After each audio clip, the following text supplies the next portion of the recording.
Welcome back to my YouTube channel. आज हम करेंगे 12th क्लास के एमसीक्यू प्रैक्टिस स्टार्ट। इस क्लास में हम डेली एक लेसन के वन लाइनर और जो ऑप्शन टाइप क्वेश्चन है उनकी चर्चा करेंगे। 12th class history. चलिए तो हम आज की क्लास शुरू करते हैं। अगर आप इस चैनल पर नए हो तो चैनल को सब्सक्राइब ज़रूर करें। चलिए तो हम आज का फर्स्ट लेसन है हमारा हड़प्पा सभ्यता। हड़प्पा सभ्यता से संबंधित एक शब्द या एक वाक्य के उत्तरों वाले प्रश्नों की हम इसमें चर्चा करेंगे। चलिए तो हम शुरू करते हैं आज की क्लास। हमारा फर्स्ट क्वेश्चन है, मानव की सबसे प्राचीन सभ्यता का नाम क्या है? जो मानव की सबसे प्राचीन सभ्यता है वह कौन सी है? हड़प्पा सभ्यता। और यह पहली नगरीय सभ्यता भी थी। नगरीय सभ्यता कौन सी थी? हड़प्पा सभ्यता। और यदि पूछे पहली सबसे प्राचीन ग्रामीण सभ्यता कौन सी थी, तो उसका आंसर हो जाएगा वैदिक सभ्यता। यहाँ पर पूछा मानव की सबसे प्राचीन सभ्यता, सबसे प्राचीन और प्रथम नगरीय सभ्यता भी कौन सी है? हड़प्पा सभ्यता। इसका नाम सिंधु घाटी सभ्यता भी है। हड़प्पा सभ्यता कितने वर्ष पुरानी है? लगभग 5000 वर्ष पुरानी है। थर्ड क्वेश्चन है हमारा, हड़प्पा सभ्यता को सिंधु घाटी सभ्यता के नाम से क्यों जाना जाता है? हड़प्पा सभ्यता को सिंधु घाटी सभ्यता क्यों कहा जाता है? क्योंकि इस सभ्यता के प्रारंभिक केंद्र सिंधु नदी घाटी और उसकी जो सिंधु नदी की सहायक नदी थी उसके किनारे पर इसके केंद्र थे, इसलिए इसको सिंधु घाटी सभ्यता भी कहा जाता है। और यदि पूछे हड़प्पा सभ्यता क्यों कहा जाता है? हड़प्पा सभ्यता इसलिए कहा जाता है क्योंकि जो प्रारंभिक स्थल थे वो सिंधु नदी के किनारे पर स्थित है, तो उसका नाम सिंधु घाटी सभ्यता पड़ा। लेकिन बाद में जो भारत में भी अन्य केंद्रों की खोज हुई जो सिंधु नदी घाटी क्षेत्र से बाहर थे, तो हड़प्पा जो पहला स्थल खोजा गया था हड़प्पा, उसके नाम पर इस सभ्यता का नामकरण हड़प्पा सभ्यता किया गया। ये बात भी हमको ध्यान रखनी है। बोर्ड एग्जाम्स के लिए ये रिवीजन काफ़ी इम्पोर्टेंट होगा।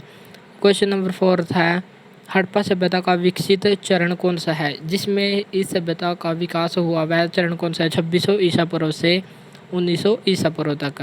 फिफ्थ क्वेश्चन है हमारा, हड़प्पा सभ्यता की सर्वप्रथम खोज किसने और कब की? हड़प्पा की खोज की 1921 में। किसने? राय बहादुर दयाराम साहनी, इसके द्वारा इसकी खोज हुई।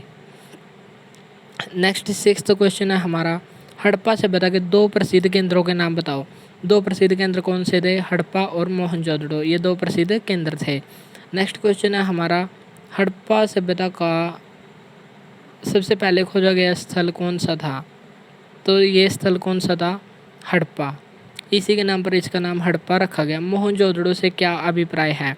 यानी कि मोहनजोदड़ो का मतलब क्या है? सिंधी भाषा में इसका मतलब है मेया दा दड़ा। इसका मतलब है मेया दा दड़ा यानी कि मृतकों का टीला। यहाँ पर एक टीला मिला है जो मरे हुए लोगों से भरा पड़ा था, इसलिए इसको कहते हैं मृतकों का टीला। मोहनजोदड़ो कितने क्षेत्र में फैला हुआ था? 125 हेक्टेयर क्षेत्र में। मोहनजोदड़ो से कितने कुओं के साक्ष्य प्राप्त हुए हैं? यहाँ से लगभग हमको मिले हैं 700 कुएं। विशाल स्नानागार हमें कहाँ से मिला है? मोहनजोदड़ो से मिला है। लोथल क्यों प्रसिद्ध है? लोथल गुजरात में स्थित है। और यह क्यों प्रसिद्ध है? बंदरगाह। यदि क्वेश्चन में बंदरगाह ना हो तो हमारा आंसर हो जाएगा डॉकयार्ड। डॉकयार्ड और बंदरगाह दोनों का मतलब एक ही है। डॉकयार्ड या बंदरगाह के अवशेष हमें कहाँ से मिले हैं? लोथल, जो गुजरात में स्थित हड़प्पाई स्थल है। धोलावीरा कहाँ पर स्थित है? गुजरात में। और यह क्यों प्रसिद्ध था? मनके बनाने का कारखाना यहीं से मिला है, तो मनकों के निर्माण के लिए धोलावीरा प्रसिद्ध था। कालीबंगन को यह नाम क्यों पड़ा? कालीबंगा स्थान है राजस्थान में। यहाँ से हमें काले रंग की चूड़ियाँ प्राप्त हुई हैं, तो इसी काले रंग की चूड़ियों के कारण इसका नाम कालीबंगन पड़ा। बनावली कहाँ पर स्थित है? बनावली है हरियाणा के हिसार जिले में स्थित है। नेक्स्ट क्वेश्चन है हमारा, हड़प्पा सभ्यता के भवनों की कोई दो विशेषताएं बताओ। भवन खुले थे और हवादार थे। एक सबसे इम्पोर्टेंट क्वेश्चन है, कौन सा? अर्ली इंडस सिविलाइजेशन का लेखक कौन है? यह एक पुस्तक है, तो इसको हम कैसे याद करेंगे? अर्ली और अर्नेस्ट दोनों में अर्नेस्ट, तो अर्ली से अर्नेस्ट को हम याद करेंगे, तो अर्ली इंडस सिविलाइजेशन पुस्तक का लेखक कौन है? अर्नेस्ट मैके। नेक्स्ट क्वेश्चन है हमारा, हड़प्पा सभ्यता के किन्हीं दो स्थलों के नाम लिखे जो शिल्प यानी कि जो कला होती है, कला उत्पादन के लिए प्रसिद्ध थे। चहुंदड़ो और लोथल। चहुंदड़ो और लोथल दोनों मनके बनाने के लिए प्रसिद्ध थे। लोथल गुजरात में स्थित है और चहुंदड़ो पाकिस्तान के सिंध प्रांत में स्थित था। हड़प्पा सभ्यता के शिल्पकार किस वस्तु से सर्वाधिक मनकों का निर्माण करते थे? सेलखड़ी। सेलखड़ी नामक पत्थर से मनके बनाते थे। नेक्स्ट क्वेश्चन है हमारा, हड़प्पा सभ्यता के कौन से दो केंद्र शंख से बनी वस्तुओं के लिए प्रसिद्ध थे? शंख से बनी वस्तुओं के लिए प्रसिद्ध कौन थे? नागेश्वर और बालाकोट। और यदि पूछे मनके बनाने के लिए प्रसिद्ध कौन थे? चहुंदड़ो और लोथल। और के शंख बनाने के लिए प्रसिद्ध थे नागेश्वर और बालाकोट। ये अफगानिस्तान में स्थित स्थल हैं। हड़प्पा सभ्यता के लोग लाजवर्द मणि कहाँ से प्राप्त करते थे? सोरुतगई अफगानिस्तान से लाजवर्द मणि प्राप्त करते थे। हड़प्पा सभ्यता के लोग तांबा कहाँ से प्राप्त करते थे? तांबा प्राप्त करते थे खेतड़ी राजस्थान से। तो इसमें राजस्थान और ओमान से तांबा प्राप्त करते थे। और यदि क्वेश्चन पूछे कि हड़प्पा सभ्यता के लोग किस धातु से अनभिज्ञ थे, तो वे लोहा से अनभिज्ञ थे, क्योंकि लोहा की खोज हुई थी 600 ईसा पूर्व में। इससे पहले लोहा नहीं खोजा गया था। तो ये किससे अनभिज्ञ थे? लोहा से अनभिज्ञ थे। तांबे कहाँ से निर्यात करते थे? राजस्थान और ओमान से।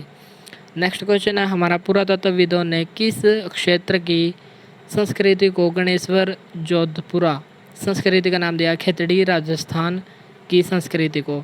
हड़प्पा सभ्यता के लोगों का मुख्य व्यवसाय क्या था? कृषि।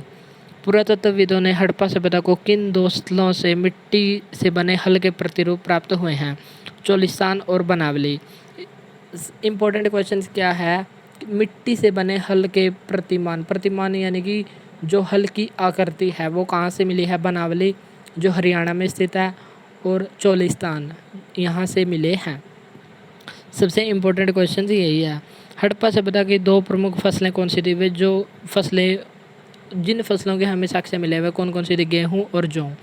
हड़प्पा सभ्यता के किस स्थल से हमें जलाशयों के साक्ष्य मिले हैं? जलाशय के साक्ष्य मिले हैं धौलावीरा से। हड़प्पा सभ्यता किस उपज के लिए विश्व प्रसिद्ध थी? कपास। और वे कपास को किस नाम से जानते थे? सिंडन कहकर पुकारते थे वे कपास को। हड़प्पा सभ्यता के लोग किस पशु से अपरिचित थे? तो आंसर हो जाएगा घोड़ा। किन्हीं दो देशों के नाम लिखो। घोड़े पशु से अपरिचित थे तो आंसर होगा घोड़ा। और यदि धातु पूछे, धातु होगा लोहा। किन्हीं दो ऐसे देशों के नाम लिखे जिनके हड़प्पा सभ्यता के लोग व्यापार करते थे। तो हड़प्पा सभ्यता के लोग व्यापार कहाँ से करते थे? मेसोपोटामिया और मकान।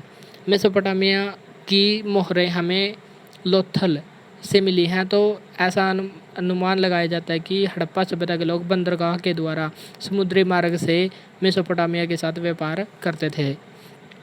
हड़प्पा सभ्यता की कौन सी बंदरगाह विदेशी व्यापार के लिए विशेष रूप से प्रसिद्ध थी? तो आंसर हो जाएगा लोथल। हड़प्पा सभ्यता के लोगों द्वारा निर्यात की जाने वाली किन्हीं दो वस्तुओं के नाम लिखो जो हड़प्पा सभ्यता के लोग निर्यात करते थे यानी कि दूसरे देशों में भेजते थे। सूती वस्त्र और आभूषण भेजते थे। हड़प्पा सभ्यता के लोगों द्वारा आयात की जाने वाली यानी कि मंगाना। आयात का मतलब है आना, निर्यात का मतलब है भेजना। हड़प्पा सभ्यता के लोगों द्वारा आयात की जाने वाली किन्हीं दो वस्तुओं के नाम जो दूसरे देशों से मंगवाते थे? मूल्यवान पत्थर और श्रृंगार की वस्तुएं। हड़प्पा सभ्यता के बाट किस पदार्थ के बने होते थे?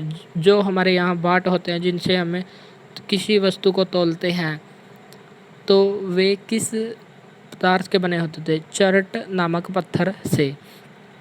हड़प्पा सभ्यता के लोग किसकी सर्वाधिक उपासना करते थे? देवी माँ की उपासना करते थे। हड़प्पा सभ्यता के लोग किस देवता की उपासना करते थे? यदि देवी पूछे तो देवी माँ हो जाएगा आंसर। और यदि पूछे देवता हो जाएगा शिव। किन्हीं दो वृक्षों के नाम लिखे जिनकी हड़प्पन पूजा करते थे? हड़प्पन मतलब हड़प्पा सभ्यता के लोग। तो किन दो वृक्षों की पूजा करते थे? पीपल और नीम। इन दोनों वृक्षों की पूजा करते थे। प्राचीन वनस्पति का अध्ययन करने वाले विद्वानों को क्या कहा जाता है? पुरावनस्पतिज्ञ। यानी कि वे वैज्ञानिक जो प्राचीन वनस्पति का अध्ययन करते हैं उनको कहते हैं पुरावनस्पतिज्ञ। नेक्स्ट क्वेश्चन है हमारा 39 क्वेश्चन। हड़प्पा सभ्यता के लोग किस प्रकार के वस्त्र पहनते थे? सूती और ऊनी वस्त्र पहनते थे। 40 क्वेश्चन है हमारा, किन्हीं दो पदार्थों के नाम बताएं जिनसे हड़प्पा सभ्यता के लोग अपने आभूषण बनाते थे? हाथी दांत और मूल्यवान पत्थर से। और मन के बनाने का कारखाना हमें कहाँ से मिला है? धोलावीरा और चहुंदड़ों से। हड़प्पा सभ्यता के लोग किन्हीं दो आभूषणों के नाम लिखे। जो हड़प्पा सभ्यता के लोग थे, आभूषण पहनते थे, उनके नाम हार और कंगन। हड़प्पा सभ्यता के लोगों के मनोरंजन के कोई दो साधन, शतरंज और चौपड़। नेक्स्ट क्वेश्चन है हमारा, हड़प्पा सभ्यता के लोग शवों के विसर्जन के लिए कितनी प्रकार की विधियों का प्रयोग करते थे? 3 प्रकार की विधियों का प्रयोग करते थे। और वे 3 प्रकार की विधि कौन सी थी? यदि आप इन 3 प्रकार की विधियों को जानना चाहते हैं तो हमारे जो प्लेलिस्ट बनी हुई है हिस्ट्री की, और उसमें हड़प्पा सभ्यता हमने कंप्लीट किया है, उसमें तीनों प्रकार के समाधानों के बारे में बताया गया है, तो वहाँ से इस क्वेश्चंस को आसानी से देख सकते हैं। नेक्स्ट क्वेश्चन है हमारा, पुरोहित राजा की मूर्ति हमें कहाँ से प्राप्त हुई है? मोहनजोदड़ो से। धातु की नर्तकी की मूर्ति हमें कहाँ से मिली है? और यह धातु किस धातु की बनी थी? मोहनजोदड़ो से मिली है और कांस्य की प्रतिमा थी। हड़प्पा सभ्यता की मोहरें किस पत्थर की थी? सिलखड़ी पत्थर की। मोहनजोदड़ो से हमें कितनी मोहरें प्राप्त हुई हैं? 1200 मोहरें प्राप्त हुई हैं। हड़प्पाई मोहरों पर दिए गए चिन्हों की कुल संख्या कितनी है? 400 है। हड़प्पा लिपि किस प्रकार की? चित्रमयी लिपि थी, और इसको सर्पिलाकार लिपि भी कहा जाता है, क्योंकि यह दाएं से बाएं, बाएं से दाएं, दाएं से बाएं ऐसे लिखी जाती थी, और यह सर्प के आकार की थी, तो इसको सर्पिलाकार लिपि भी कहा जाता है। क्या हड़प्पा सभ्यता की लिपि को अब तक पढ़ा जा सका है? नहीं, हड़प्पा सभ्यता की लिपि को अब तक पढ़ा नहीं जा सका है। इसलिए हड़प्पा सभ्यता को आद्य ऐतिहासिक काल के अंतर्गत रखा जाता है। और यदि वो 3 प्रकार के समाधान कौन कौन से थे, तो हम यहीं पर बता देते हैं कि 3 प्रकार के समाधान कौन कौन से होते थे। 3 प्रकार के समाधान, इनमें पहला है दाह संस्कार, दूसरा है पूर्ण समाधिकरण, और तीसरा है आंशिक समाधिकरण। दाह संस्कार में तो जो मृत्यु के बाद उसको शरीर को जला दिया जाता था, और जो राख होती थी, राख को मटके में भरकर कलश में या मटके में भरकर ज़मीन में दबा दिया जाता था, ये था दाह संस्कार।